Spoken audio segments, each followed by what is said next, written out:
വാഗ്ദാനങ്ങളിലൂടെ ആരാധകരെ വഞ്ചിക്കില്ല എന്ന് ഉറപ്പുള്ള അപൂർവം ചില ക്ലബ്ബുകളിൽ ഒന്നാണ് മോഹൻ ബഗാൻ സൂപ്പർ കിങ്സ്. അവരൊരു കാര്യം നടപ്പിലാക്കും എന്ന് പറഞ്ഞാൽ നടപ്പിലാക്കും.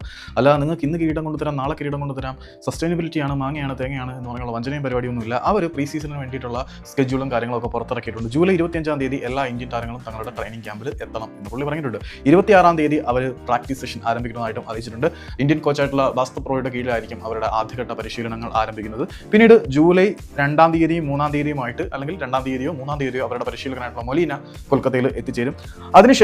അതിനുശേഷം ഓഗസ്റ്റ് ആദ്യ ആഴ്ചയിൽ തന്നെ അവരുടെ വിദേശ താരങ്ങൾ എല്ലാവരും എത്തിച്ചേരും. അങ്ങനെ ഒരു ഫുൾ സ്കെയിൽ ട്രെയിനിങ് ഓഗസ്റ്റിൽ ആരംഭിക്കും. ഓഗസ്റ്റിന് തുടക്കത്തിൽ തന്നെ തുടങ്ങും എന്ന് പറയുന്നുണ്ട്. ഇവിടെ അൺസർട്ടനിറ്റി ഇല്ലാതെ നമ്മുടെ പ്രീ സീസണിനെ കുറിച്ചൊന്നും പറയാൻ വയ്യ എന്ന് പറയുന്നുണ്ട്. പക്ഷേ നോർത്ത് ഈസ്റ്റ് യൂണിയനിൽ എന്തുറപ്പിൻ്റെ പുറത്താണ് പരിശീലനം നടത്തുന്നത്?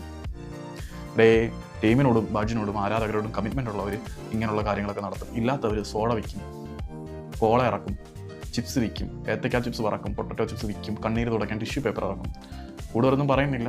നമ്മുടെ അവസ്ഥ ദുരവസ്ഥ.